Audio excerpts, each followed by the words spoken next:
You might hear them make the statement,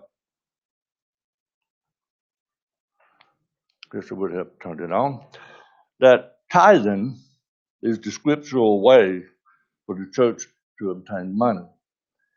So that's what we want to look at this evening, to make sure that we, as Christians, are able, as Peter says, to give answer for the reason of the hope that is in us, for the truth that we stand for the truth that we teach and advocate. We need to be willing to give a defense. We need to be willing to always have an answer. So that's really the whole purpose of this whole series. We're now in lesson 22 of our study, trying to deal with certain things that almost always we will hear come from our family, our friends, and our neighbors. In reference to tithing, it remains an important doctrine in many churches, such as the Anabaptist, which is another name for what we're more probably familiar with, the Mennonites, the Baptist, the Congregationalists, Catholics, Lutherans, Methodists, Pentecostals, Presbyterians, the Church of Jesus Christ of Latter-day Saints, which of course we often refer to as Mormons, and the Seventh-day Adventists. So truly, there is a wide spectrum of religious denominations that still advocate, that still practice the tithe. And as far as the tithe is concerned, it was taught at some of the early not conventions, but councils.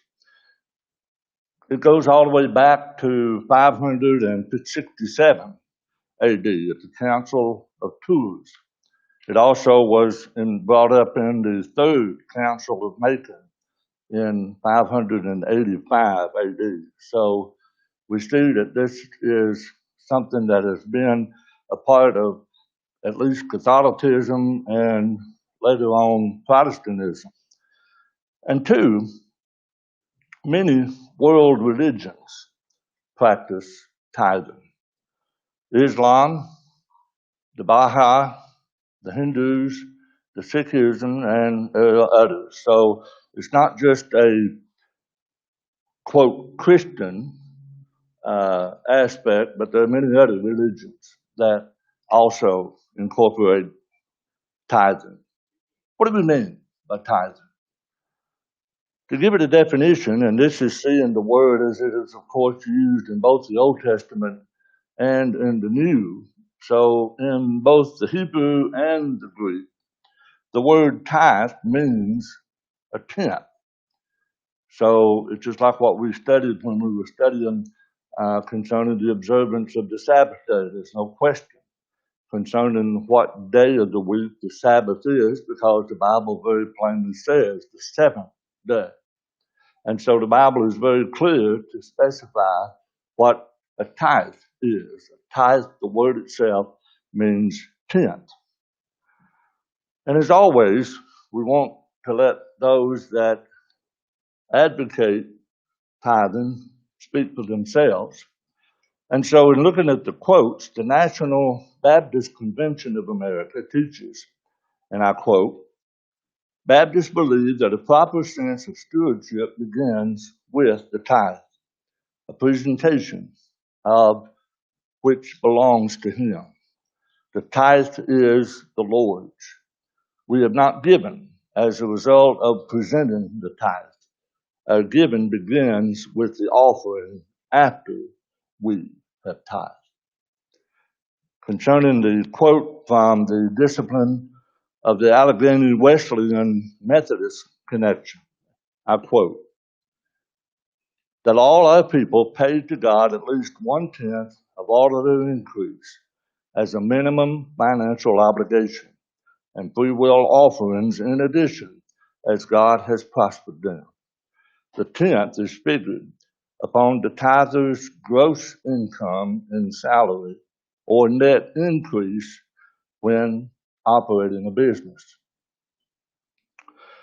A quote from the International Pentecostal Holiness that instructs their faithful, and I quote, Our commitment to Jesus Christ includes stewardship. According to the Bible, everything belongs to God. We are stewards of His resources. Our stewardship of possessions begins with the tithe. All our members are expected to return a tenth of all of their income to the Lord. And rather than to belabor the quotes no more, we'll look at this one, and this will be a final one. This is from the Book of Order of the Presbyterian Church, the USA. Of course, overseas in Switzerland, they're referred to as the Reformed Church. But here's what it states, and I quote, "Giving has always been a mark of Christian commitment and discipleship. The ways in which a believer uses God's gift of material goods, personal abilities, and time should reflect a faithful response to God's self-giving in Jesus Christ and Christ's call to minister to and share with others in the world. Tithing is a primary expression of the Christian discipline of stewardship."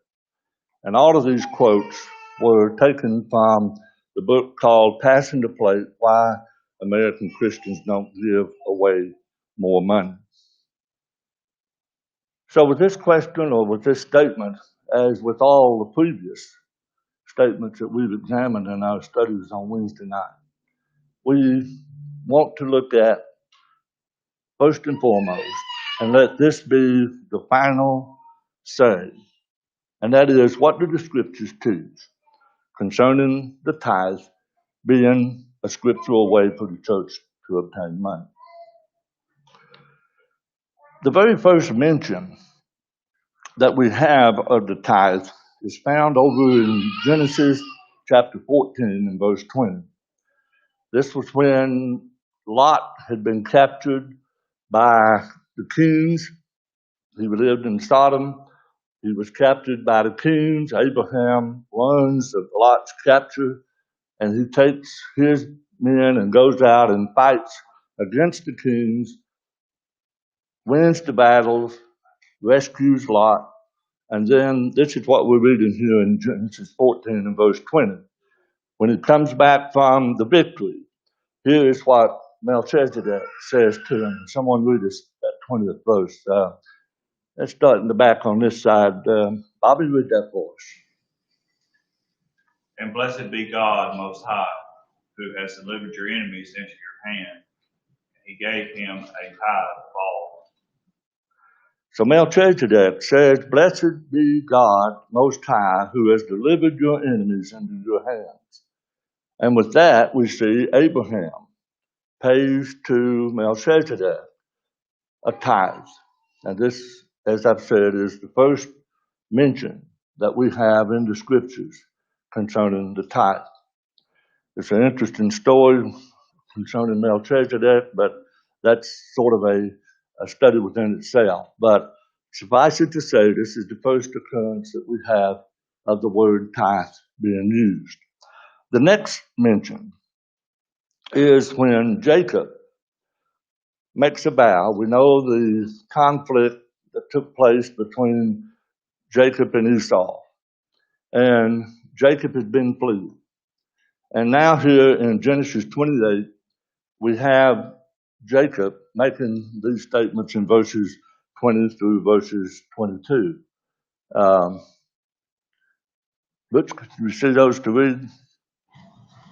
Then Jacob made a vow, saying, "If God will be with me and keep me in this way that I am going, and give me bread to eat and clothes to put on, so that I come back to my father's house in peace. And the Lord shall be my God.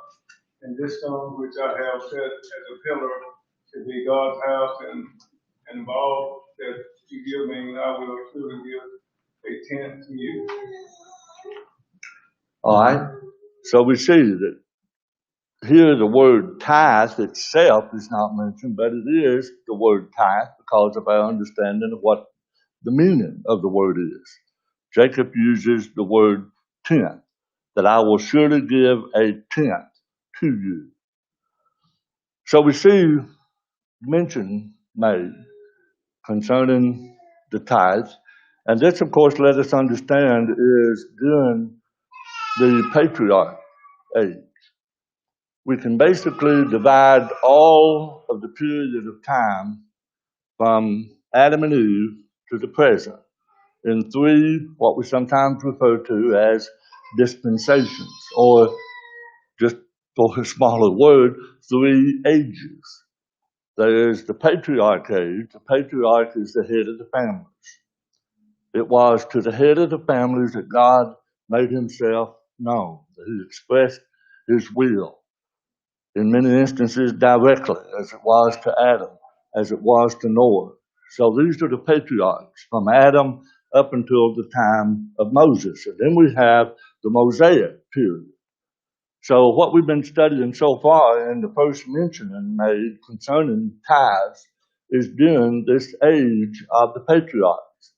The expression was made, first of all, by during the conversation of Melchizedek and Abraham, and now we see Jacob, who too was one of the patriarchs. But another thing about tithing, it was commanded under the law of Moses. And we know what was commanded under the law of Moses was to the Jews, it was to the Israelites. In Leviticus chapter 27, better let's read that for us. All the tithe of the land, whether of the seed of the land or the fruit of the tree, is the Lord. It is holy to the Lord. If a man wants at all to redeem any of his tithe, he shall add 1/5 to it. And concerning the tithe of the herd of the flock, whatever passes under the rod, 10, one shall be holy to the Lord. He shall not inquire whether it is good or bad, nor shall he exchange it. And if he exchange it at all, then both it and the one exchange, for it shall be holy, it shall not be redeemed. All right, so we see in these verses a good idea of just how thorough or what all it was involved in the giving of the tithes. It was the land, whether the seed or whether the fruit of the trees. It was the cattle, the herds, the flocks. All of this was what was to be given as a tenth that could be an exchange made for the tithes. And that would require, as we see, instead of 10%, it would require 12%, because then there is the adding of that 1/5 in addition to the tithes in order to redeem them. And there's these verses that I have down here at the bottom. All of these are pertaining to what commands we have just read in Leviticus, but I just wanted to put them there for your continued study if you wanted to look any further into the tithing and what was required of the children of Israel and the paying of the tithes. Another thing about the tithes is that tithes that were neglected, it would be possible to neglect a tithe. And those tithes that were neglected received rebuke.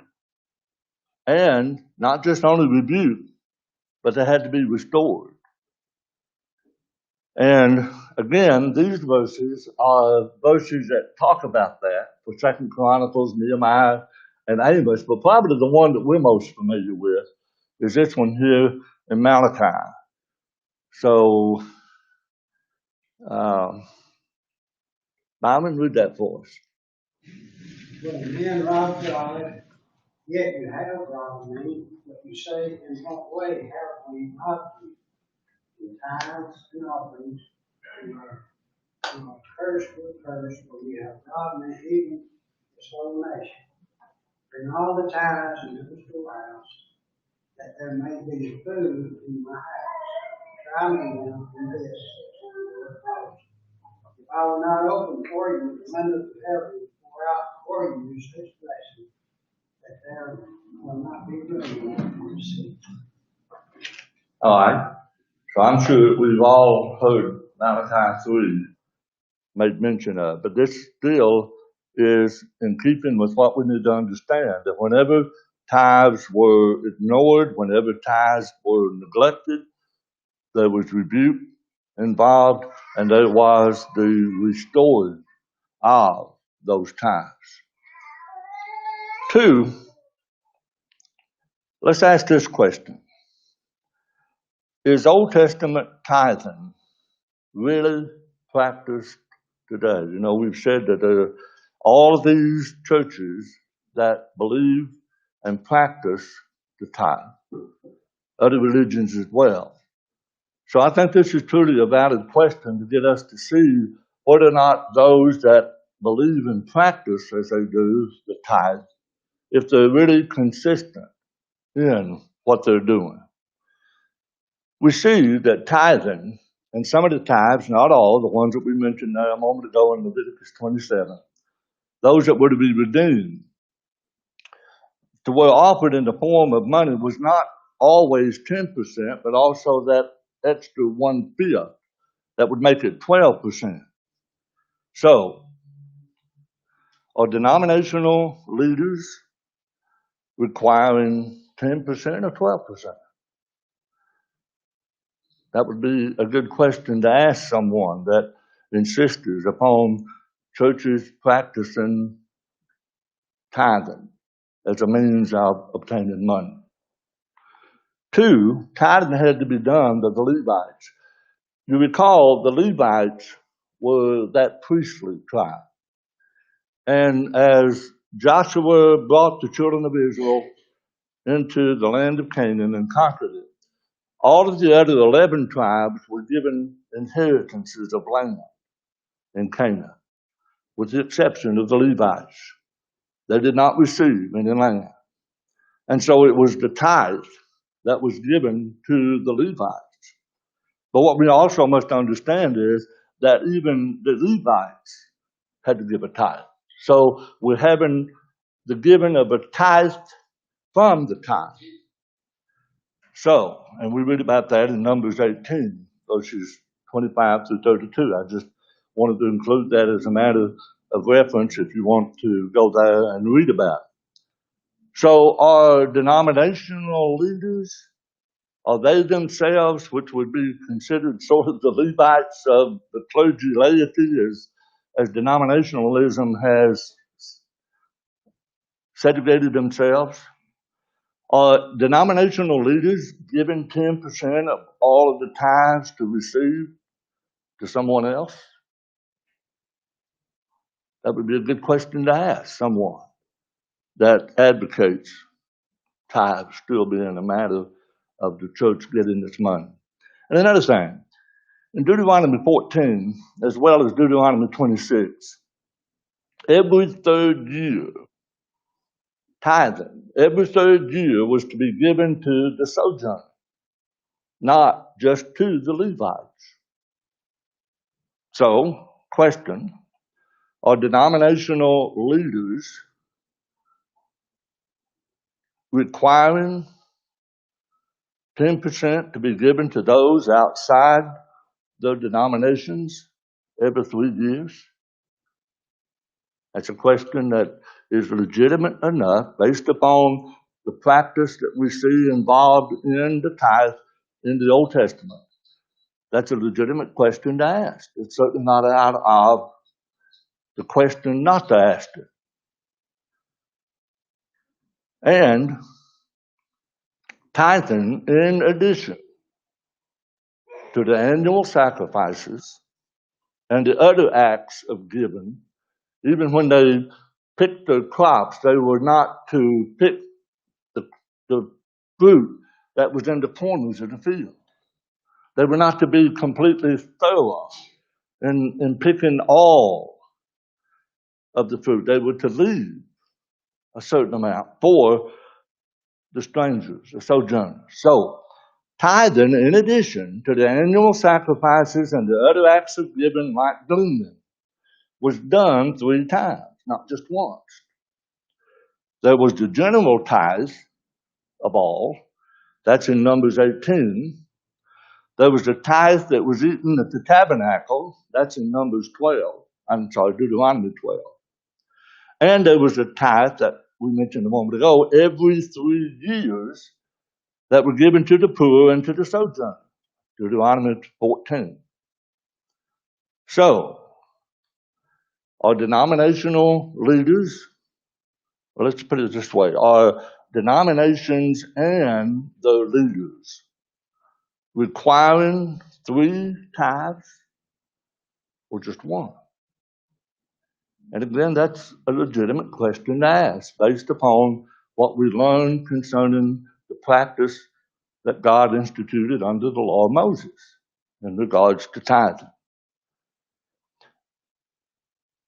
Something else that we need to kind of think about while we're on this point. If people really practice tithing the way that we see it being done here, to me, it's similar to those that advocate remember the Sabbath day and keep it holy. They want to say that's still binding on Christians. They want to say that we today need to remember the Sabbath day. We need to keep it holy. But I think as we studied not all that long ago concerning the Sabbath, that even in the remembering of the Sabbath and the keeping of the Sabbath holy, they don't do the things that God gave instructions to Israel in regards to how the Sabbath was to be remembered. What all was involved in keeping it holy. And I think that's true of the tithe. There are those that advocate it, there are those that teach that, well, Christians today still need the tithe. But when we look at the tithes and we see all that is involved and the number of times that it's involved, do they really practice those aspects of the tithe? I'm afraid it's about like the Sabbath. They just want to make it a force of God's will upon Christians, but without the particulars. They want the 10%, and that's it as far as any other details.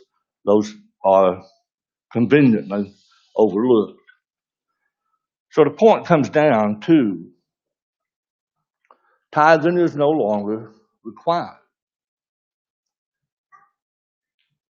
Now, if you want to give a tenth, no problem. You want to give a tenth, give a tenth.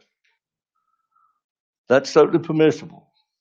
But it is not required because the law of Moses that required it has been done away with in Christ.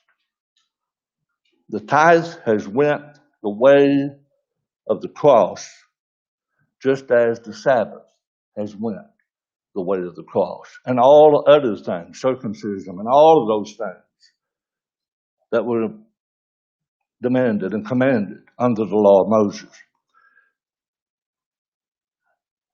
They read us Colossians 2:14.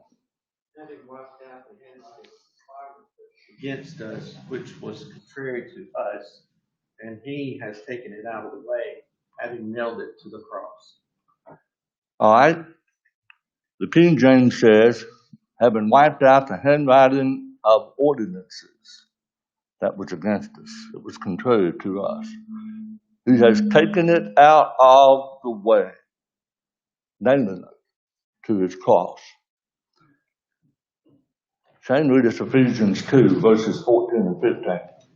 For he himself is our peace, who has made both one and broken down no wall of separation, having abolished in his flesh the enmity, that is, the law of commandments contained in ordinances, so as to create in himself one new man from the two, thus making peace. All right, Paul, in writing the letter to the Ephesians, talks about the Jew and the Gentile. The law of Moses served as it were a petition, a separation. But, he says, that Christ is our peace. He is our peace because he has made Jew and Gentile one. And he's made them one by tearing down that middle wall of separation, which is a direct reference to the law of Moses. Jesus has taken that away. He's nailed it to the cross. So he's broken down the middle wall of petition. He's abolished in his flesh the enmity, the law of commandments contained in ordinances, in order to make in himself one new man from the two, Jew and Gentile. They are now one. And in doing that, he says, Christ has made peace. There's another passage, I didn't have it wrote on the screen or on the board, screen for you. You can write it down if you're taking notes in addition. That is found in 2 Corinthians chapter 3. It's a rather lengthy reading. 2 Corinthians 3, beginning at about verse 7 and reading on down to about all through the rest of the chapter. Where Paul talks about the law being the ministration of death, that it was written and engraven in stones. So there's no question concerning what Paul is dealing with, what he's referring to here. He says that law was glorious, but, he says, if the ministration of condemnation be glory, verse 9, much more doth the ministration of righteousness exceed in glory. So Paul is contrasting the law of Moses and the law of Christ. Yes, the law of Moses was glorious. The law of Moses served its purpose. And that we know from passages like Galatians where that it was a tutor, it was a schoolmaster to bring us to Christ. And if it was, as the Jew always contended and still does contend, that righteousness comes through the keeping of the law of Moses, then there was no need for Jesus to come. The law of Moses was everything that it needed to be, but it wasn't. And God didn't intend for it to be. God intended for Jesus to be everything that we need. And so the law was to bring us to Christ, that through him we can have what the law of Moses never could do, and that is to forgive sin, to do away with sin, to cause God to forgive sin and to remember it against us no more. But see, under the law of Moses, under that Levitical priesthood, every time that year rolled by that sacrifice was offered, what was it about sin? Sin was remembered. Because the blood of bulls and goats could not take away sin. Now, without the shedding of blood, there is no remission of sins, but not the blood of bulls and goats, but the blood of the Lamb that was without spot and without blemish. And that we know was a shadow of Christ to come. He came to this world, lived, died, he kept the law perfectly. So, 2 Corinthians 3, verses 7 through 18 is another good verse to help us see that the law of Moses is something that has been done away with.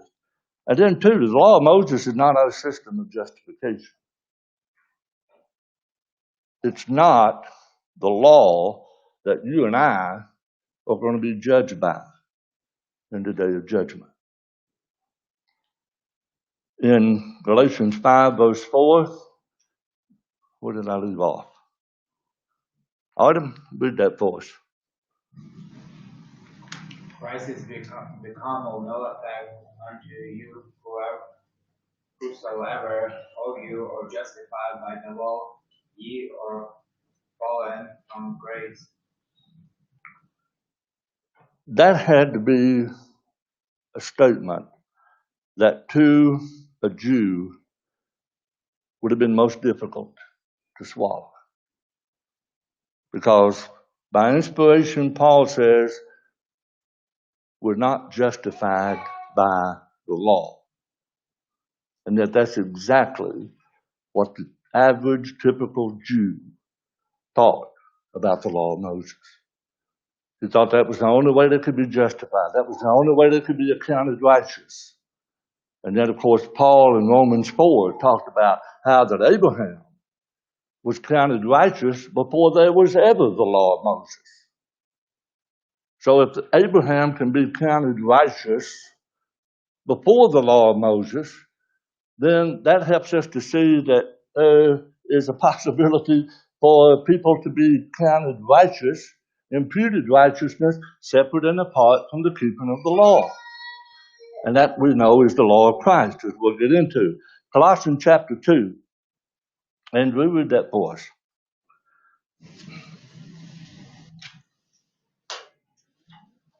Yeah, Andrew.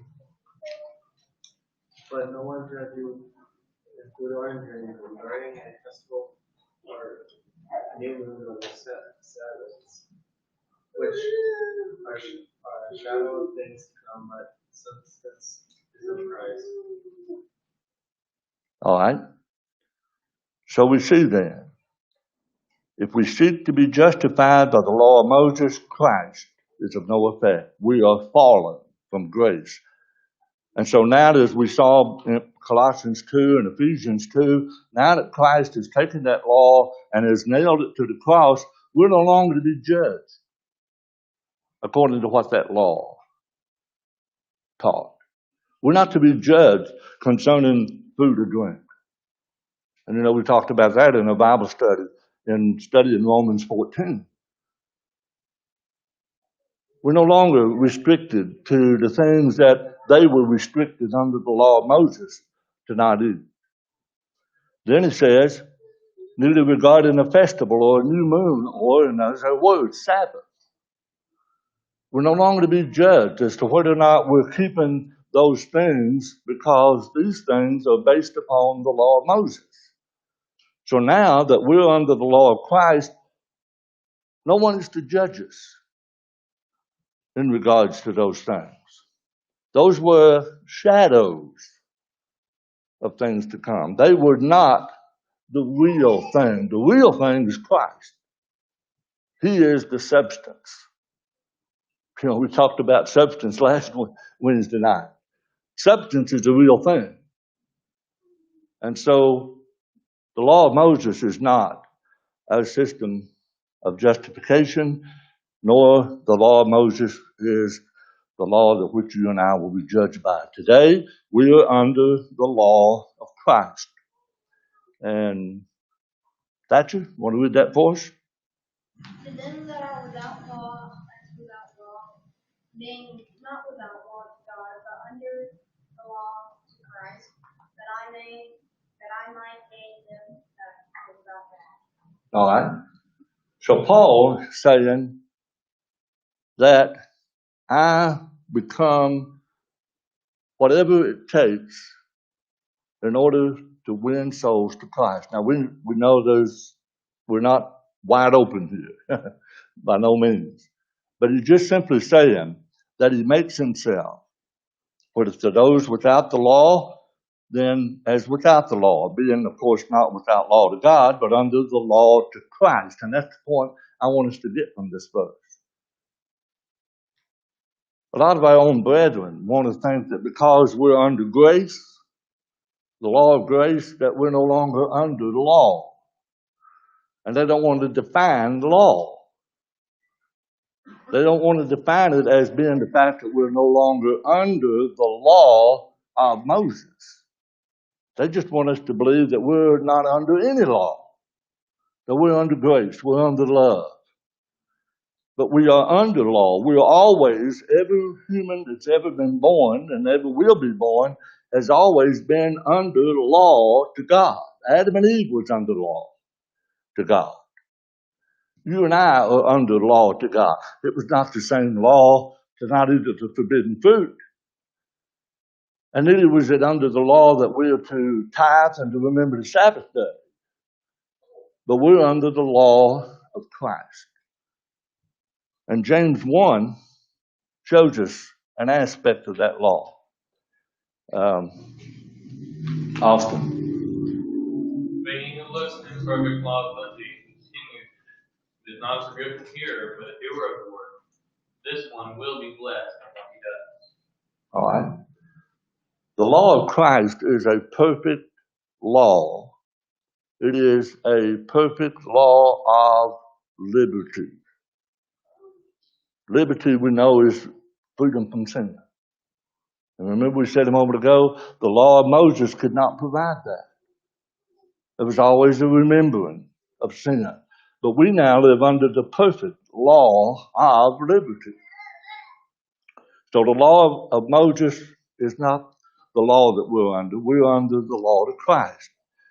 Another thing that shows us that we're not under the law of Moses is Hebrews 8. Ruben did that for us. Because finding fault with them, he says, behold, the days are coming, says the Lord, that I will make a new covenant with the house of Israel and with the house of Judah, not according to the covenant that I made with their fathers in the day when I took them by the hand to lead them out of the land of Egypt, because I did not continue my covenant. I disregarded them, says the Lord. All right, and let's read. I probably left out Brother Dub back there on the back row. Read Hebrews 10:9 for us. 10:9. Then he said, behold, I have come to do your will, O God. He takes away the first that he may establish the second. You see, from what we have here, again, there's no mistakes about what law is being referred to. It was the law that God gave to the children of Israel at Mount Sinai. God's going to give another one. And he says that one is not according to the covenant that I made with their fathers when I took them by the hand to lead them out of the land of Egypt. It was when Moses brought them out of Egypt, he came to Mount Sinai. It was there that he went up into the mountain to receive the law. So that's clearly what Hebrews 8, verses 8 and 9 is talking about. But yet this is a new covenant. Not the covenant that I made with their fathers when I brought them out of Egypt. And then as verse 9 of Hebrews 10 says, he takes away the first that he may establish the second. We sometimes just simply refer to that as the Old and the New. The Old Testament, the New Testament. The Old Testament was the first, the New Testament is the second. So what do we find concerning giving in the New Testament? Well, giving is regulated by one's individual ability, not by a predetermined amount for all. Acts chapter 11 and verse 29. Glenn, you want to read that for us? Can't see it, okay. Rodney, you will? Then the disciples, each according to his ability, determined to send relief to the brethren dwelling in Judea. So see, giving is regulated by one's individual ability. Nothing that we can read in this verse about any sort of a predetermined amount. And giving is regulated by the proportion of one's prosperity and not the percentage. And that we see in 1 Corinthians 16 and verse 2. Jeremy? On the first day of the week, that everyone is laid by his store, God hath prospered you, that there be no gathering when I come. All right. So it's to be as God has prospered him. So again, it's by proportion of our prosperity, not percentage. And giving comes from both a free will and liberal, and by that word I mean generous, offering to the Lord as we purpose in our hearts, not from a specified amount. 2 Corinthians 8, verses 5 and 12, Brother Don.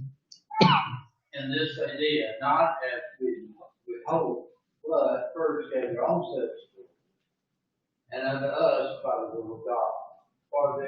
For if there is spiritual will in mind, it is accepted according to what we have, and not according to that we have not.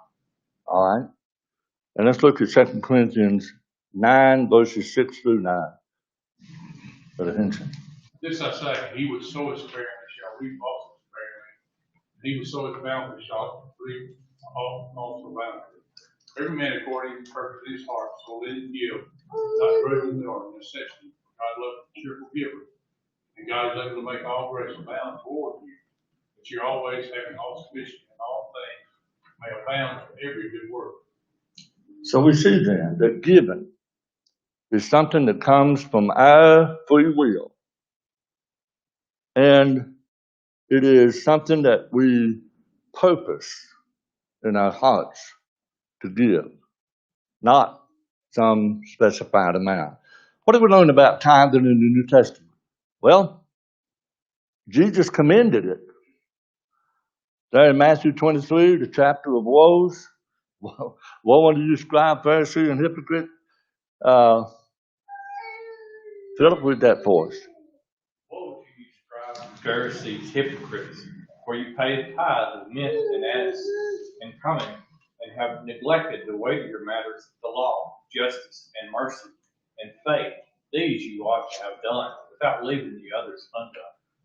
And of course, Luke's parallel account is Luke chapter 11, verse 42. So yes, Jesus commended the Pharisees in their tithing. And yes, the Jews practiced tithing. In Luke chapter 18 and verse 12, Brother Adams. I give tithe of all that I possess. All right, remember here's the Pharisee and here's the publican. And they're praying. And the Pharisee goes into all of this about what all of you does. And a part of that was, I give tithes of all that I possess. So yes, the Jews were practicing tithing in the Gospels. And yes, the book of Hebrews mentions tithing. Hebrews 7, verses 1 and 2. See it? So this Melchizedek, king of Salem, priest of the Most High God, who met Abraham returning to the slaughter of the kings and blessed him, to whom also Abraham gave a tenth part of all, first being translated king of righteousness, and then also king of Salem, meaning king of peace. All right, so we have the Hebrew writer going all the way back to what we said in the beginning of our study, the first mention made of the tithe back in Genesis 28, here in Hebrews 7. Now, let's look at verse 5. Tim? And indeed, those who are sons of Levi, who receive the priesthood, have a commandment to receive tithe from the people according to the law, that is, from their brethren, though they have come from the loins of Abraham. So, yes. Yes, Jesus commended tithing. Yes, Jews practiced tithing. And yes, the book of Hebrews mentioned tithing. All this is in the New Testament. But these examples that we've studied here, saw and read, they come from persons living either under the patriarch law or under the Mosaic law. That's what we see being referenced here in these New Testament verses. So the question that we have to ask is, where is the New Testament command for Christians to tithe? That's a question that has to be given answer. And where is the example of New Testament Christians engaged in tithing? Well, to either one of these questions, there is no answer. There's no command. There's no example. And so in conclusion of our study, we must draw that conclusion that there is no command. Since there is no command, since there is no example for New Testament Christians to tithe, therefore for a church to insist upon tithing, they can't do that scripturally. No church can scripturally require its members to commit to a tithe, to a tenth of their income. And again, I hope we see somewhat of a parallel. It's just like the Sabbath. Yes, tithing was commanded, just like the Sabbath was commanded under the law of Moses. But they've been done away with in Christ. And so for any church today to believe and practice the giving of the tithe, it takes us back to what Jesus said in Matthew 15, verse 9. In vain they worship me, teaching his doctrines, the commandments of men, because even though the tithe was at one time a commandment of God, it is no longer. It is now for men to enforce it as a commandment of man. Any comments, any questions? We're running over time, and I apologize for that. But Lord willing, next Wednesday night, we want to look, and I know we went over this not all that many months ago, and looking at the workbook that we did on why. But I think that this is the one thing that if you ever get a friend or a family member or a work associate to come and visit the services, this is going to be the one thing that you're probably going to have to explain to them. So we really need to be sure.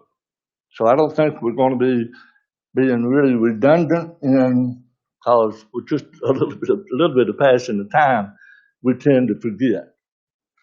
So next week I want us to look at the statement that's made that mechanical instruments of music can be used in worship unto God.